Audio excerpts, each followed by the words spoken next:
Ladies and gentlemen, I hope you're all doing well, and welcome to this community showdown. It's going to be the Dark Elves led by Salty Tryhard facing off against the Greenskins, who shall be helmed by Turtles Are Me here on the Battle for Itza.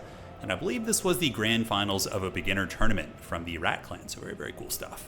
Now, taking a look here at the Dark Elf army, it's going to be a turn 15 campaign army. You do have the Bleak Swords and the Dark Shards, and Dark Shards are going to be wielding the shields, which is a good call against the Greenskins, who often will field a fair amount of Orc Airboys themselves. So in total, it's going to be, what, 4 or 5 of those? Looks like 4. Bleak Swords in the front, Dread Spears in the back, Sorcerers to Fire, very, very meta. Burning Head is an incredibly good spell against Greenskins. There is a little bit more of a prevalence of Greenskin players using Black Orcs these days, but even if they have, let's say, 3 or 4 Black Orcs in the front line, they're still going to have Orc Airboys, as well as potentially some Boar Boys that you can cook up. So it's always pretty good, I would say. Now, both players are going to be using Snare Lords. The High Beastmaster is basically a cheap Tormentor Sword on a stick. With 84 movement speed and relatively decent durability for Dark Elves with 80 armor, this bad boy can move around, drop Tormentor Swords on important fights, and do a little bit of poking at a distance with his Scourge Runner Chariot. Now for the Greenskin army, it's going to be Sacrificial Goblins in the front, backed up by Orc Boys, and Savage Orc Airboys in the backfield. It's just a big old kind of combined arms force, most likely going to be spamming out Orc Boar Boys for the rest of the game and looking to just volume his opponent down. Now, does he have a Harry Potter around here somewhere? Looks like it is going to be an Orc Shaman with the Fist of Gork as well as Gaze of Mork. So sometimes in this matchup you'll see a Brain Buster just to kind of nuke the Dark Shard positions as well as the Dread Spears and Bleak Swords, but honestly those spells are totally fine. So let's get this party started, see how this game goes, and break it on down. Up on the high ground out of the gate, Salty Tryhard is going to be grabbing Objective 1 using his Dark Riders. Good usage. Greenskins could contest this, of course, but the Dark Riders will be able to get there. And Greenskins are just going to be playing Objectives 2 and 3 out of the gates. And certainly they got the numbers. 17 models against 14 here, so pretty substantial difference. Greenskins do have a lot in the field, and Dark Shards do have 125 range against the 140 of these Savage Orc Airboys. So with Micro, the Savage Orc Airboys can trade very, very well into the Dark Shards, just kind of scooting out of range, and then when the Dark Shards overextend, they get moved into the enemy infantry. But we'll see what ends up happening here. So Dark Shard's probably going to be unleashing on the Orc Boys. Orc Boys do have some shields, but the Bolt Fiends are actually in play. These guys do have the Shield Breaker ability, which is very, very cool to see, and they do some huge damage against the Orc Boys. So I would imagine the fighting will erupt here relatively soon. The Dark Elf Lord's got to be careful here, creeping around the shadows. The Goblin could Fermented Fungi. Granted, there's not anything to really follow up and punish too hard, and there are a fair amount of reinforcements nearby with the Cold One Knight, so yeah, he's going to move in here, but what's the follow-up, right? When you rampage somebody like this, you really, really want to make sure you have a way to punish. So like some Orc Boar Boys or some Trolls or something to get a good rampage in there, but we do get the double snare going down, so Fermented Fungi as well as Tormentor Sword. And I suppose on the bright side of things, it did lure in the Cold One Knights into not a favorable engagement where they are eating a lot of arrows. And yeah, the Lord itself does take some damage because of Spider to Bad Moon here, giving anti-large to the Orc Boys. So nice play there by Turtles Army. I thought that was going to be not super effective, but at the end of the day, he is able to squeeze some value out of it. And now we do see the Orc Biggins coming in here as well. Main battle lines are clashing, and the Dark Shards have gotten in range of the Savage Orc Airboys, so they're for sure going to be winning those trades. On this side, we do have Boar Boys clashing with the Cold One Knights, who are going to be getting support of Dark Riders, so they should be able to win that fight. And Druki look like they're having a very good trade out of the gates. The Dark Shards able to get in range of tons of the Archers, and over here the Greenskins were able to feast, breaking a Cold One Knight. You know, they kind of sacrificed the Cold One Knights to preserve the Lord here, and we're going to see if the High Beastmaster is going to be able to get away here, as he is being microed away now. More Cold One Knights being called in, Burning Head activated from the Druki. Going to be cooking up some of the Orc Boys, which is surging into the front lines. So the Wog is going down, even the Goblin's getting a little bit crunk here. And it looks like some of the Dark Shards are moving up to maybe try and range some of the Archers, but this is what I'm talking about. Basically, if you're using the Savage Orc Airboys, you should always, as soon as the Dark Shards are in range, if they're trying to target, you just pull back. And then if somebody's lapsing in micro, the Dark Shards are going to keep following you, and they're going to get moved into enemy melee, just like this, exactly what's happening right here. So what you can then do is get your Goblin unit and start spam clicking on the Dark Shard, and a couple little Goblins will be able to move around the side of the formation, or sometimes even through it, and tag that unit in combat and make it very hard for them to shoot. So a couple little tricks of the trade you can utilize there. So Objective 2 belongs to the Dark Elves, 1 as well. So the Dark Elves do have a triple cap here, but they are losing out on value pretty heavily. So it looks like it could be one of those kind of games where the Dark Elves are really the aggressor against Greenskins, which is something you wouldn't totally expect. And then the Greenskins are going to have to come back later on. We'll have to see a couple Cold One Knights piling into infantry here. Meanwhile, the high ground fight that we were looking at was won by the Dark Elves, and the Velociraptor Cav and the Riders of Darkness going to be surging down from the hills and engaging the Boar Boys on the flank. Now, the Boar Boys are going to hate this. They're very unsupported, and they're also battling a Bleak Sword unit, which hits reasonably hard, 32 weapon strength. Fist of Gork activated to try and give him a fighting chance there, but at the end of the day, still going to be bad, although maybe 2 Archer units can turn the tide of the fight. We're going to have to see. And we do see Salty here repositioning his Dark Shards to get out of range of melee, but a nice Burning Head, really, really good tech right there. Able to cook a bunch of those guys and potentially get a break. Man, that did a lot of damage to those high ground ones and got some Goblin Spears on the way out, so big win for the Druchii right there, as 2 Archer units do get flattened back into the ground. 5,000 value for the Greenskins, 2.7 here for the Dark Elves. But it kind of looks like Dark Elves are starting to get a lot of picks. We do see the Orc Shaman getting picked off here. Looks like he overextended, maybe ate some Dark Shard Fire and or got hit by the High Beastmaster. And you have to remember, a lot of the value that the Greenskins do have is tied up in the High Beastmaster, probably at least 1,000. And that bad boy is still very functional on the battlefield and causing some havoc. So the Dark Elves actually looking to be in better shape than the value meter would indicate, as Doomfire Warlocks are now moved in. A good tech against Greenskins, who have a fair amount of physical resist across the roster. And yeah, magic damage is not bad, and shock damage as well. Little Goblin surging into the backfield. Now, if he were to get surrounded by Harvesters, or Doomfire Warlocks in this case, there's regular ones, he wouldn't have a good time. He only has 25 armor, granted high melee defense, but he could last a while, but it's not an ideal situation for him. And it looks like here Turtles does know this, going to be dropping a Tormentor Sword and trying to escape while getting a little bit of Archer Overwatch Fire in. Greenskins, you know, classic late game Greenskins, going to be calling up mass amounts of Boar Boys.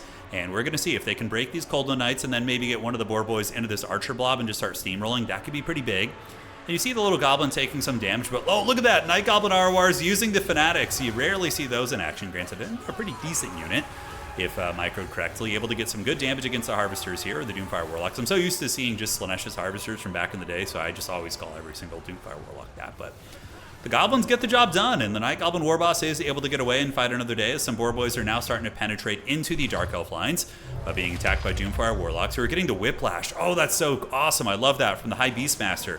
So that gives them 72 weapon strength, which is massive damage for a unit like this. Yeah, 50% base weapon damage and 50% AP damage there, so that's really, really good. So the Boar Boys actually going to be trading a little bit rough here, considering they probably are poisoned and also are facing the Whiplash, but they should win the long grind. We'll have to see. More Boar Boys going to be surging through the lines, and another one as well. So that was just what we were talking about just a minute ago, where the Greenskins had an opening to punch through and get on top of all the archers and maybe retake some ground. In the backfield, a couple Air Boys moving up, and we do see the Greenskins here with some Orc Boys and the Lord and an Archer Corps of Savage Orc Air Boys. We're able to take some ground back. Soul Blight activated, but Spite at a Bad Moon, going to be a very nice buff. That gives an additional 16 bonus versus large to these guys, so they're going to be super thick on the bonus versus large and should be able to trade a little bit better here, but yeah, there's a little lesser Doom Bolt action coming in from the Harvesters. So 800 points for the Dark Elves. Pretty damn far ahead, right? They're getting to that territory where they could start considering a Helm's Deep. And it looks like, I don't know when these guys arrived or how long they've been there, but it looks like some Dread Spears do arrive at the high ground. So I think at the back of Salty's head, he's kind of thinking about that. He's thinking about his game plan. He's like, all right, let's just trade in the middle for as long as possible. And if we do start to lose that, we have a backup game plan. Oh, look at that. Nice Gaze of Mort coming in for the Orc Shaman right down the pipe. Did that get a 2-for-1 bowling special? It did. The Sorcerers with Fire got nailed, and the High Beastmaster got nailed as well.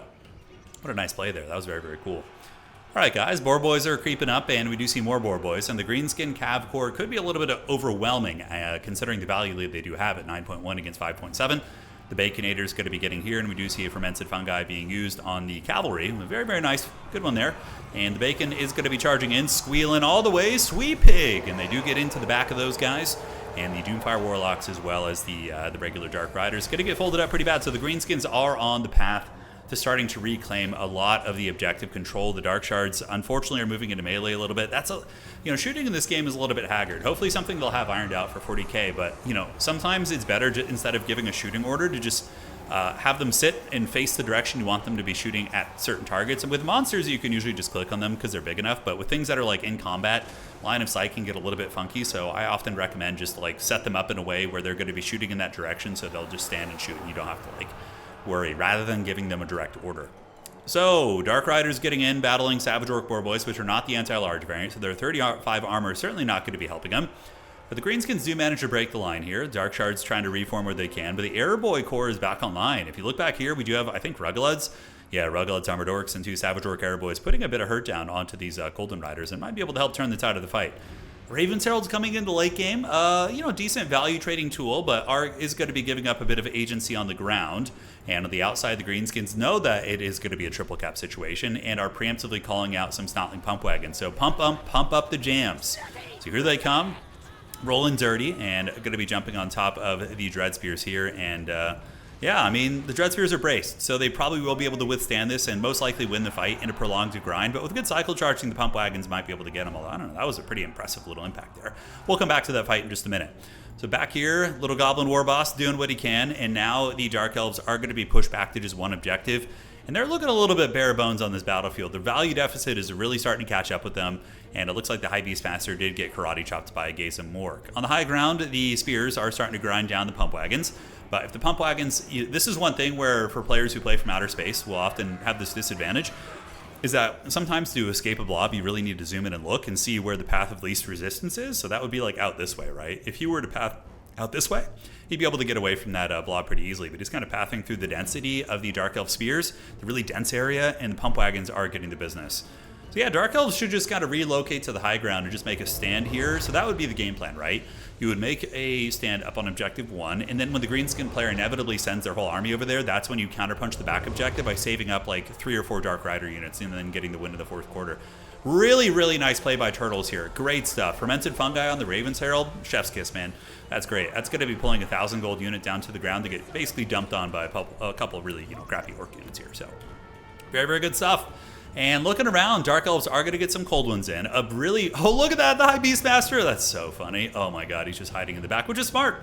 It's a good play. I mean, I like that by Salty. I think that's very, very good. He's going to need a big burning end here because these Spears are not having the time of their life. And he does have a good opportunity. The Greenskins are very blobbed up here, 2 Orc Boy units, and yeah, that's about as good as it gets. It's exactly what I would have done. It's a great play. Does nail these guys. Orc Boys get hit, and now the Cold One's going to be coming in to try and turn the tide of the fight, but I just don't think he's going to have enough. His army's so small, and the Greenskin army, though tattered, is still numerous enough that it can put a lot of pressure on this point. And yeah, those boys did eat some good Burning Head action, but now the Savage Orc Boar Boy is going to countercharge here. You got the Pump Wagons in the mix. Dark Elves calling in some Witch Elves, which I actually don't hate that. The Witch Elves do have some decent killing power and are on their way over. With the remnants of the Raven's Heralds, no, they actually shattered. Very unfortunate for him. Yeah, there's absolutely no way, right? This has to be GG. So the Witch Elves are coming in. The Golden Knights fighting a very valiant fight against insurmountable odds. And the Dark Elves going to make a play for the objective down here. With the Witch Elves, they're going to be scurrying over this direction. Doomfire Warlocks getting a good charge here. Split pushing is always good. And yeah, they're going to run some interference, hunt down some archers here. Really, really scrappy, but I just think the Greenskins are just so far ahead. And up on the high ground, you do see the Golden Knights being defeated. And as we look down here, we see a pretty similar outcome, as the Witch Elves are just going to be tar pitted by a million crappy goblins and meet their fate. That's got to be GG there. Honestly, a really, really fun game. Super cool to see. I mean, so this, I believe, was the grand finals of a beginner tournament. And these guys got some potential, man. Some good gameplay, good instincts. That Burning Head with Chef's Kiss. Just a couple little fundamental things here and there. But honestly, these guys are great. And could get some wins in regular SFTs as well. Dark Elves do manage to ninja the high ground objective, but by the time they do, we do see objectives 2 and 3 in the hands of the Greenskins with a mighty fortified position. So Dark Elves gonna get their forces down here, send in some Witch Elves, but there are so many Greenskins here. Although Capture Weight does start to flip, we're going to be seeing him approach 1450 points right now. Witch Elves getting a good grind. Good scrap for sure. The fact that he was able to reclaim the high ground is very good. And keeping his High Beastmaster alive is also quite clutch. But the Capture Weight does go back to the Greenskins here, as another Gaze Morg goes down and actually friendly fires the hell out of those Orc Boys right there. God damn. And he only needs to hold for like 15 more seconds, give or take. So yeah, GG, well played. Very, very fun match. Hopefully you guys enjoyed that one. Cool to see a little bit of non-chaos, non-Norska action, right? We've been getting a lot of that lately, so fun to see a little bit of a change up. But yeah, I had a lot of fun with that one. So thank you to Salty as well as Turtles for sending in the replay. And cool builds. I think one thing that hurt the Dark Elves a little bit was the Dark Shards were constantly in a state of positioning. I noticed there was a lot of downtime where they weren't shooting.